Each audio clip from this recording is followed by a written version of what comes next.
देखिए मन सुंदर सोमवार से शनिवार रात 8:30 बजे सिर्फ दंगल टीवी पर।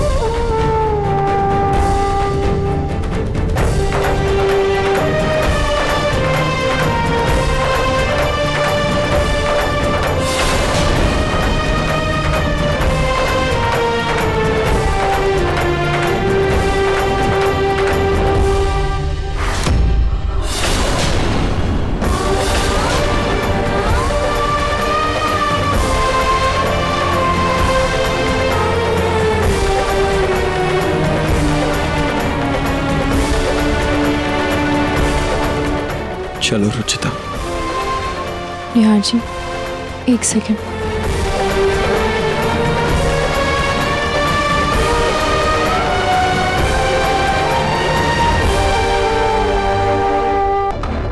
हाँ निहार, तुम दोनों को कहीं जाने की जरूरत नहीं है। बच्चों के अलग होने से तो अच्छा है ना कि घर अलग हो जाए।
घर के बीच दीवार ही सही, लेकिन कम से कम हमें छत के नीचे तो हो, मेरे लिए यही बहुत है।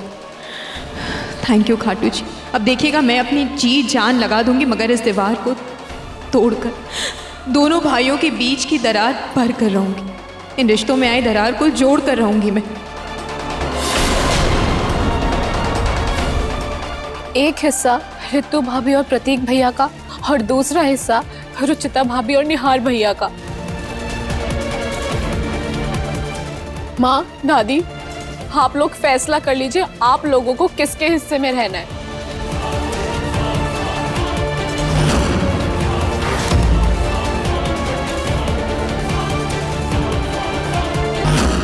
परिवार की फोटो फ्रेम तो तुमने बदल दी रुचिता, लेकिन पता नहीं सबका दिल, सबकी सोच कब बदलेगी। जरूर बदलेगी एक दिन निहार जी, देखिएगा सब ठीक हो जाएगा। मेरी दादी जी कहा करती थी कि जब तक पूरा अंधेरा नहीं हो जाता तब तक सुबह नहीं होती।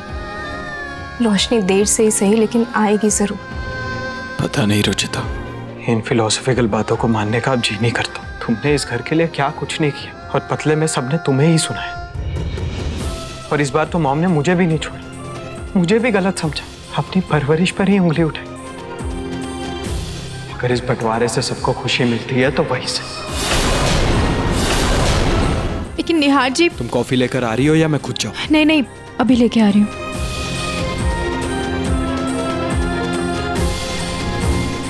निहार जी, आप जो भी कहो, पर मुझे यकीन है कि मैं अपने परिवार को फिर से जोड़ दूंगी।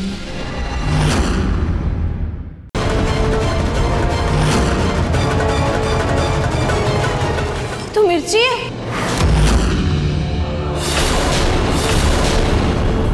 पर मिर्ची चुभ क्यों रही है? मिर्च, ये मिर्ची पंखे में कैसे आई? रुचिता भाभी, पर पंखा तो आप लेके आई थी ना।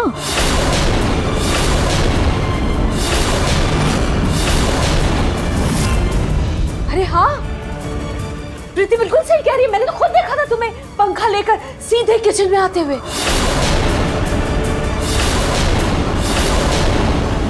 वाह रुचिता वाह, समझ गई।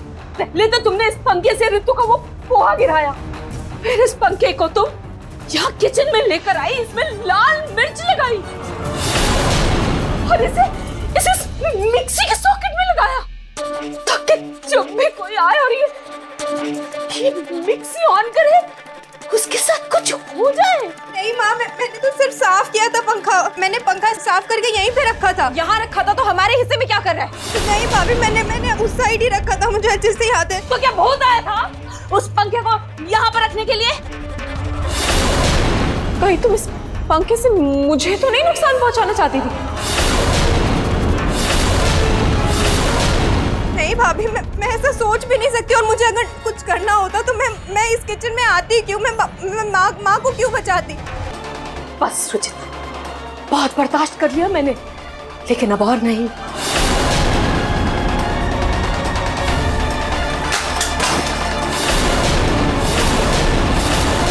बहुत बर्दाश्त कर लिया मैंने, अब तुम्हारी ये हरकत मैं और बर्दाश्त नहीं करूंगी। तुमने आज जो किया है इसकी सजा मैं तुम्हें देकर रहूंगी। अब तक सिर्फ किचन का बंटवारा हुआ था ना, लेकिन आज के बाद तुम इस किचन में भी नहीं आओगी।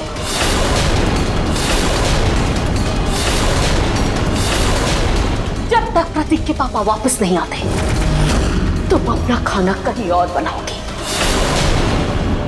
इस घर का चूल्हा इस्तेमाल में नहीं लाओगी तुम, ना ही इस रसोई के किसी भी सामान को हाथ लगाओगी तुम। आज से तुम्हारा इस रसोई में आना बंद।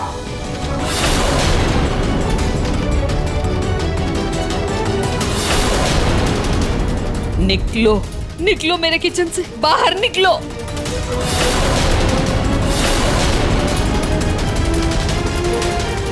और ये पंखा भी लेकर जाओ अपना।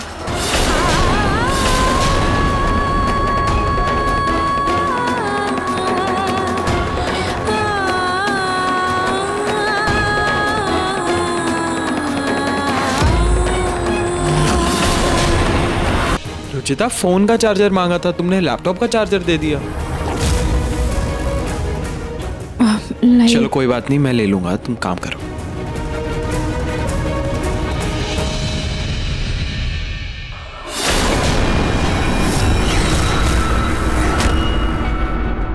बेचारी रुचिता, उसको इस काले चश्मे की जरूरत पड़ने वाली है।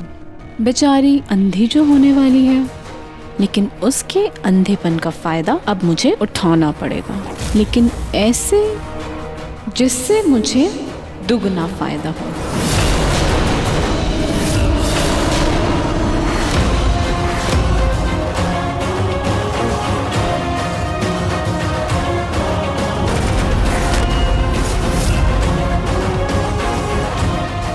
इन लोगों को क्या लगता है पापा के आते ही ये घर की दीवार गिर जाएगी? ऐसा मैं बिल्कुल होने नहीं दूंगी।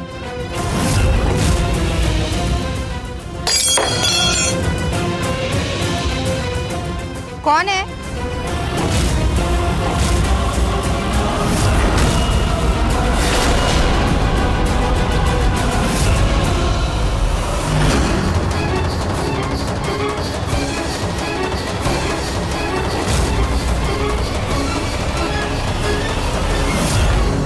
कोई तो था, कुछ सामान गिरने की आवाज आई थी। शायद बिल्ली होगी, पर मैंने ब्लू रंग का कोई कपड़ा भी देखा था। खैर बाद में देखती हूँ, अभी कॉफी बना लेती हूँ, नहीं तो निहार जी गुस्सा करेंगे। हाँ रुचिता, पापा को कितना बुरा लगा होगा। उन्हें जैसा ठीक लगे वो कर सकते हैं, क्योंकि मुझसे बहुत बड़ी गलती हो गई, पर मैंने जब शराब पी नहीं थी तो मुझे नशा कैसे हुआ? वही तो मुझे भी समझ नहीं आ रहा निहार जी, क्योंकि ऐसी चीजें बार बार हो रही है और ये कोई इत्तेफाक नहीं हो सकता। इत्तेफाक हो या कुछ और, मुझे उससे फर्क नहीं पड़ता। बस मेरे लिए सबसे ज्यादा जरूरी है इस वक्त पापा से माफी मांग। रुचिता, मैं ये बंटवारा मंजूर कर सकता हूँ, मुझे घर से निकाल दे चलेगा, लेकिन पापा की नाराजगी मैं बर्दाश्त नहीं कर सकता। मुझे पता करना ही होगा। और पता नहीं क्यों मेरा शक प्रीति की ओर ही जा रहा है।